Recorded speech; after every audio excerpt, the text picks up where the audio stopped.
నీ కొరకై నా కొరకై ఆయన ఏం చేయబడ్డాడు? గాయపరచబడ్డాడు. ఆయన స్వరూపమైనను సొగసైనను లేనివానిగా అయిపోయినాడు.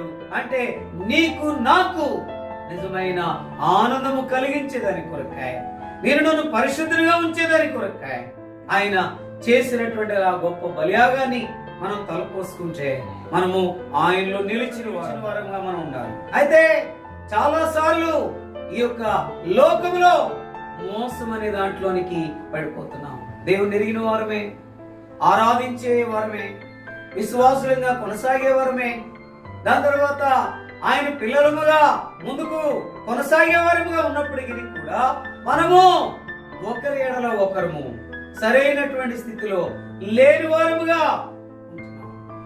అందుకనే ప్రియుడి కొరకే ఎదురు చూస్తున్నటువంటి సందర్భం ఉంది.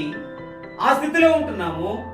ప్రియమైనటువంటి సంఘముగా ఉంటున్నాము, కానీ ఆ సంఘముగా ఉండడంలే.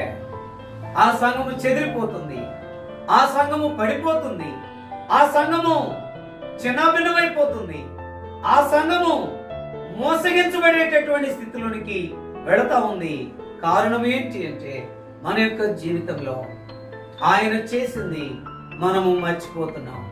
మనల్ని ఆ యొక్క విందుశాలకు తోడుకుని వచ్చిన అనుభవం, దాని తర్వాత ఆయన ప్రేమను ధ్వజముగా ఎత్తిన అనుభవాన్ని మనం మర్చిపోతున్నాం.